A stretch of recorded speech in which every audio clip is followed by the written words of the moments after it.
Hey everyone, welcome back for another deep dive. Yeah. Today we're going to be looking at a whole bunch of environmental issues. Yeah. We've got a pretty in-depth transcript here that covers a lot of ground. It really does. We've got everything from pollution to climate change to deforestation, even plastic pollution. The whole shebang. Exactly. So our mission today is to sift through all this info and pull out the most important insights. Absolutely. We want to figure out what are the key takeaways, what are the things that people really need to know. Right, because it's easy to get overwhelmed with all the doom and gloom, but we want to find those glimmers of hope, those solutions, those things that can actually make a difference. I think one thing that really struck me about this transcript is how it emphasizes the interconnectedness of all these issues. It's not just about pollution over here and climate change over there. It's all connected. Yeah, it's like that old saying, everything is connected. But seeing it laid out in this transcript really drives the point home. Right, and it makes you realize that even seemingly small actions can have a ripple effect across the whole system. So maybe we should start with pollution. Yeah. I mean, it's something we encounter every day, right? It's in the air we breathe, the water we drink. It's even in the soil that our food grows in. It's everywhere. And the transcript really digs into the different types of pollution and where they come from. So, like, what are some of the biggest culprits? Well, burning fossil fuels is a major contributor to air pollution. Right, that makes sense. Cars, factories, power plants. Exactly. And then you've got industrial waste and agricultural runoff contaminating our water sources. I've seen those heartbreaking images of rivers and oceans choked with plastic. It's really disturbing. Yeah. And then you've got land pollution, which is everything from landfills overflowing with garbage to toxic chemicals leaching into the soil. It's like we're trashing our own planet. Yeah, it's pretty bleak. But the transcript doesn't just focus on the problems, it also talks about solutions. Okay, so what can we do? I'm feeling a little helpless over here. Well, the transcript emphasizes the importance of reducing our consumption. That makes sense. Buying less stuff, choosing products with less packaging, and just generally being more mindful of our impact. I've been trying to do that. It's a good start. But it also talks about the need for systemic change. What do you mean by that? Things like stricter regulations on industries, investing in renewable energy, and promoting sustainable agriculture. So it's not just about individual actions, it's about changing the system as a whole. Exactly. Because at the end of the day, individuals can only do so much. The system needs to change as well. Right, so it sounds like addressing pollution is a multi-pronged approach. Absolutely. It requires action from individuals, businesses, and governments. A true team effort. Exactly. And speaking of team effort, the transcript also talks about the importance of biodiversity. Biodiversity. Yeah, it's the variety of life on Earth. Right, I've heard that term. And the transcript points out that pollution is a major threat to biodiversity. How so? Well, when you pollute a habitat, you're basically making it uninhabitable for many species. So, like, if a river is polluted, the fish can't survive. Exactly. And it's not just about losing a few species, it's about disrupting entire ecosystems. Because everything is connected. Right. Exactly. So protecting biodiversity is crucial for maintaining a healthy planet. It makes you realize that pollution isn't just about aesthetics, it's about the very survival of life on Earth. Absolutely.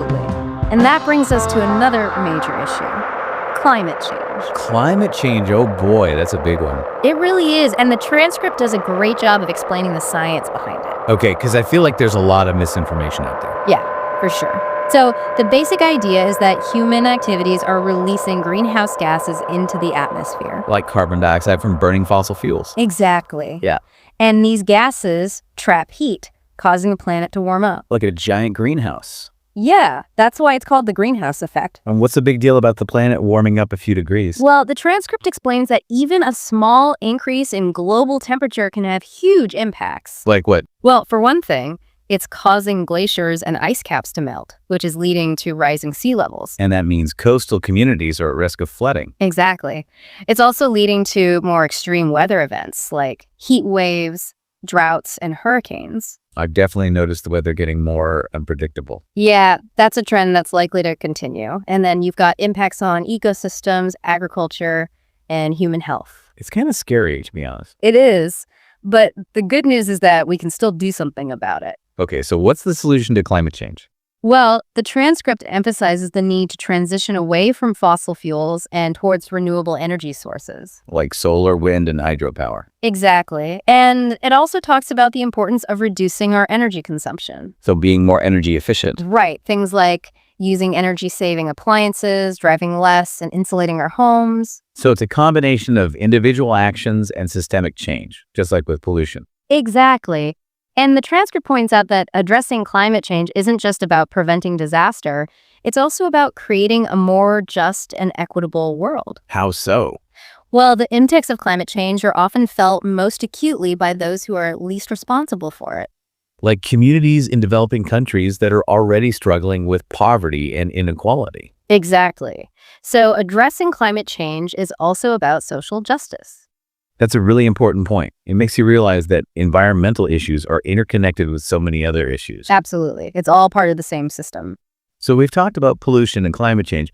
What else did this transcript cover? Well, another major issue is deforestation. Deforestation, you mean cutting down trees? Yeah, exactly. And it's happening at an alarming rate. Why are we cutting down so many trees? Well, the transcript points out that there are a number of reasons, including agriculture, logging, and mining. So we're basically clearing land to make way for other activities. Exactly. And the problem is that forests are incredibly important for a healthy planet.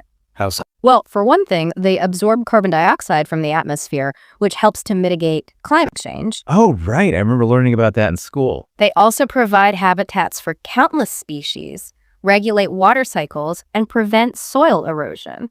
So cutting down forests has a ripple effect across the whole ecosystem. Exactly. And the transcript really drives home the consequences of deforestation. Like what? Well, for one thing, it's contributing to climate change, as I mentioned. Right, because trees absorb carbon dioxide. Exactly. It's also leading to habitat loss and biodiversity decline. So we're losing species at an alarming rate because of deforestation. Yeah, it's a huge problem. And then you've got impacts on water cycles, soil fertility, and even local weather patterns. It's amazing how much we depend on forests for a healthy planet. It really is. And the transcript talks about what we can do to protect forests. Okay, so what are some solutions? Well, one thing is to support sustainable forestry practices. What does that mean? Basically, it means managing forests in a way that balances economic needs with ecological integrity. So it's about logging responsibly. Exactly. It also means planting trees to replace those that are cut down. Makes sense. And what about consumers? What can we do? Well, the transcript encourages us to be conscious consumers. What do you mean? Choosing products made from sustainably sourced wood, for example. So looking for certifications like the Forest Stewardship Council, FSC label. Exactly. It's also about reducing our paper consumption and supporting organizations that are working to protect forests. So there are things we can do as individuals, even if we don't live near a forest. Absolutely. Every little bit helps. Well, this deep dive is really making me think about the impact of my choices. I think that's the point, isn't it? To make us more aware of the issues and to inspire us to take action. It definitely is. And speaking of choices, I think plastic pollution is another big one we need to tackle. Oh, yeah. Plastic pollution is a huge problem, and it's only getting worse. It seems like plastic is everywhere you look. It really is, from the depths of the ocean to the tops of mountains. It's pretty disturbing. And the transcript talks about the devastating impact of plastic on marine life. It's heartbreaking, really. You see images of turtles tangled in plastic bags, seabirds with stomachs full of plastic debris. It's just awful. And the transcript also mentions that plastic can take hundreds or even thousands of years to decompose. It's essentially permanent pollution. So what can we do about it? I feel like I'm drowning in plastic sometimes. Well, the transcript emphasizes the importance of reducing our plastic consumption, Okay, that makes sense. using reusable bags, water bottles, and food containers. I'm trying to do that. It's a great start. It's also about choosing products with less plastic packaging and properly disposing of the plastic we do use. I'm definitely guilty of not always recycling properly. It's a common problem. That even small changes can make a big difference if enough people do them. So it's another one of those multi-pronged approaches. Exactly. Individual action, systemic change, and a shift in consumer behavior. It's about changing our relationship with plastic. Absolutely. And the transcript also touches on the potential health risks of plastic pollution. Health risks. Yeah, where researchers are finding that microplastics, which are tiny pieces of plastic that break down from larger pieces, are ending up in our food and water. So we're basically ingesting plastic. It's starting to look that way. And while the long-term health effects aren't fully understood yet, it's definitely a cause for concern. That's pretty unsettling. It makes you realize that pollution isn't just an environmental issue, it's a human health issue too. It really is.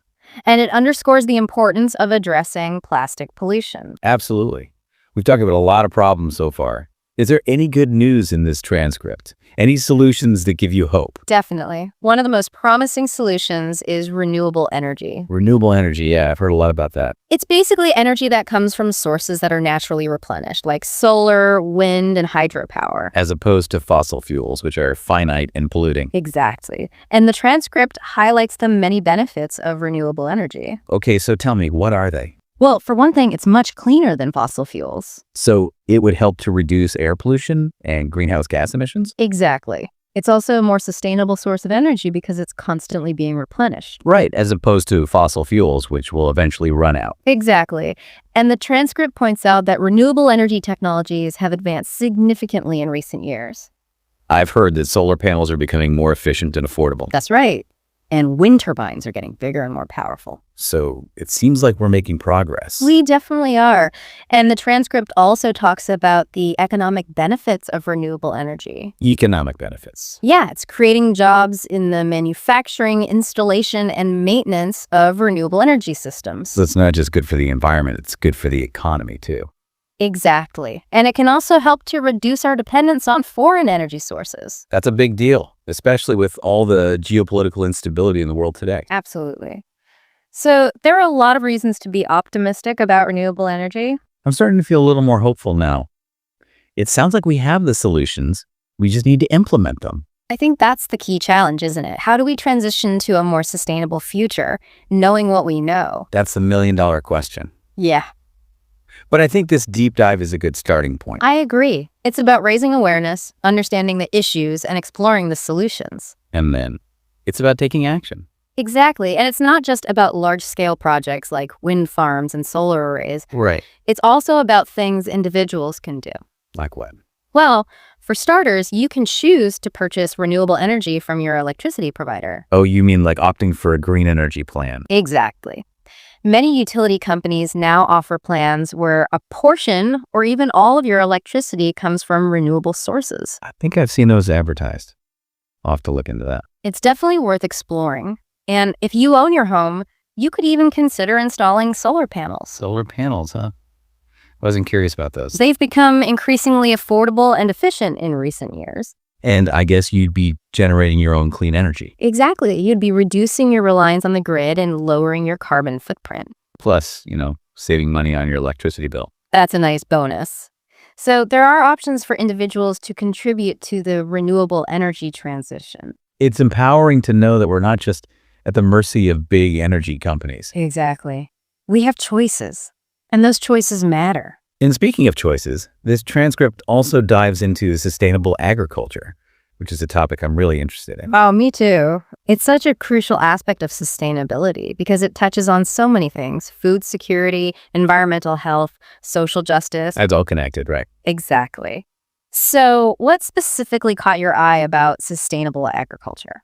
Well, I've been trying to eat more sustainably, buying organic produce, reducing my meat consumption. Those are great steps. But I'm always wondering if I'm doing enough. It's a constant learning process, isn't it? It really is.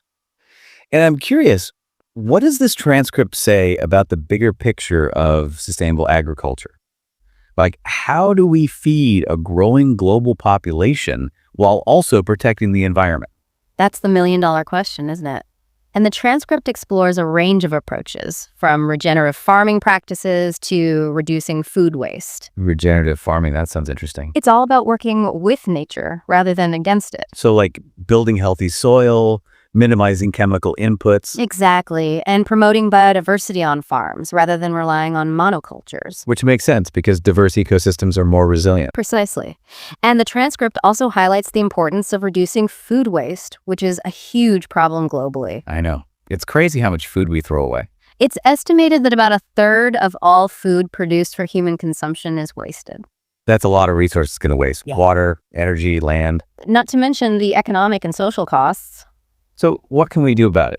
I try to compost my food scraps and be mindful of expiration dates, but it feels like a drop in the bucket. You're doing great. And every little bit helps. But the transcript also emphasizes the need for systemic changes, like improving infrastructure for food storage and distribution. That makes sense because a lot of food waste happens before it even reaches consumers. Exactly. And it also talks about the importance of consumer education so people understand how to store food properly and reduce waste at home. It's about changing our habits and our mindset around food. Absolutely. And speaking of changing mindsets, this transcript also delves into the topic of environmental activism. Ooh, that's a powerful one. It really is. And it's become increasingly prominent in recent years with movements like the youth climate strikes. It's so inspiring to see young people taking a stand and demanding action. Absolutely. And the transcript explores the role of activism in driving environmental change. Okay, so what does it say? Like, how effective is activism? Well, it highlights the power of collective action, of people coming together to demand change. Right, because individual actions are important, but there's strength in numbers. Exactly. And the transcript points out that activism can take many forms, from peaceful protests and marches to online campaigns and lobbying efforts. It's about finding your voice and using it to make a difference. Absolutely. And it can be as simple as contacting your elected officials and letting them know that you care about environmental issues. Or supporting organizations that are working to protect the environment. Exactly. Every action counts. This transcript is really emphasizing the power of collective action, isn't it? It is. And speaking of collective action, it also touches on the importance of environmental justice. Environmental justice, I'm not familiar with that term. It's the idea that everyone, regardless of their race, ethnicity, or socioeconomic status, deserves a clean and healthy environment. That makes sense. And the transcript points out that environmental burdens like pollution and climate change impacts often disproportionately affect marginalized communities. So, like, communities of color or low-income communities are often located near polluting industries or in areas more vulnerable to flooding. Exactly.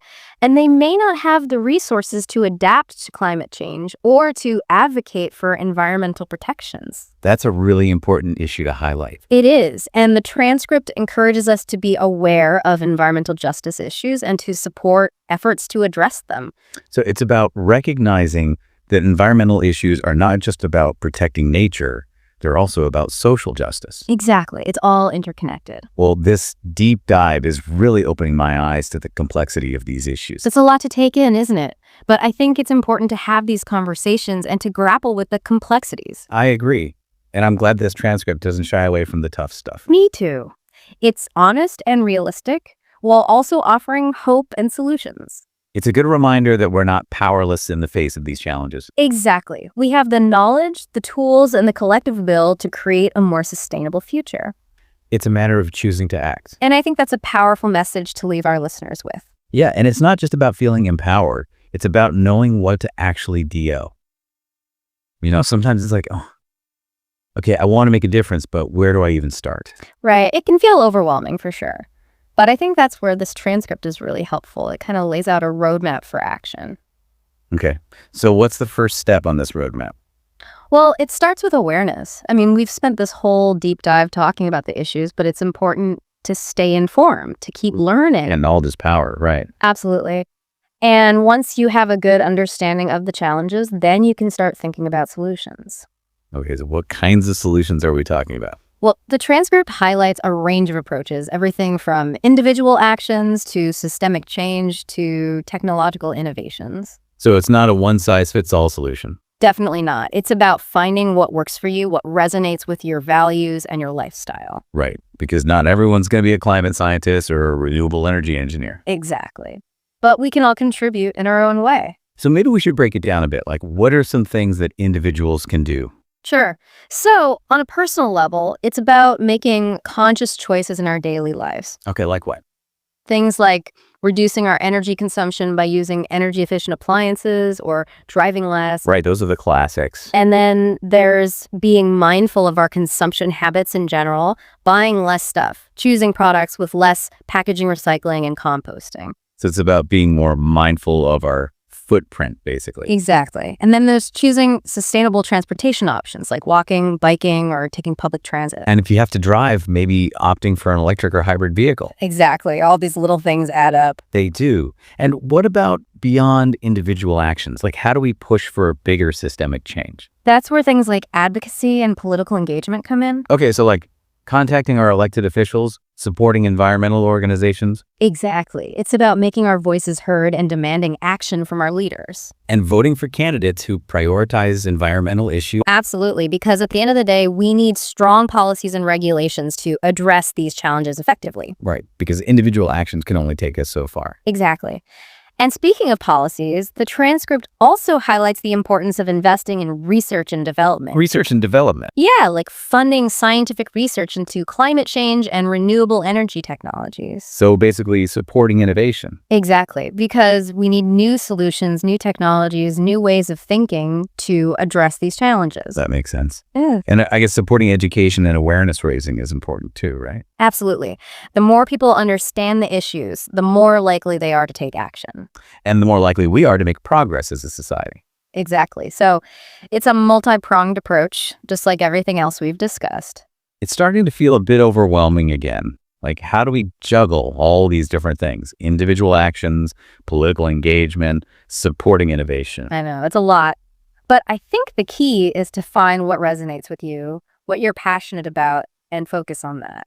So, like, if you're really into science, maybe you focus on supporting research and development. Exactly. Or if you're a social butterfly, maybe you organize community events or volunteer with an environmental organization. Right. It's about finding your niche. Absolutely. And remember, every little bit helps. Yeah, it's easy to feel like your actions don't matter, but they do. They really do, especially when we all act together. That's the power of collective action. Exactly. And I think that's one of the most important takeaways from this deep dive. That we're not alone in this. We're all in this together, and together we can make a difference. It's a message of hope amidst all the challenges. It is, and it's a message that I think is really important to share. Well, I, for one, am feeling a renewed sense of hope after this deep dive. Me too. It's been a great conversation, and I think it's given us a lot to think about and a lot to act on. Absolutely. And I hope our listeners feel the same way. I hope so too. Well, on that note, I think it's time to wrap up this deep dive. A huge thank you to you for sharing your expertise and insights. It's been my pleasure. These conversations are always so enriching. And of course, a massive thank you to all our listeners for joining us on this journey of exploration. Remember, even small actions can make a big difference. So let's all go out there and be the change we want to see in the world. Yes, let's do this. Thanks for listening, and until next time, keep diving deep.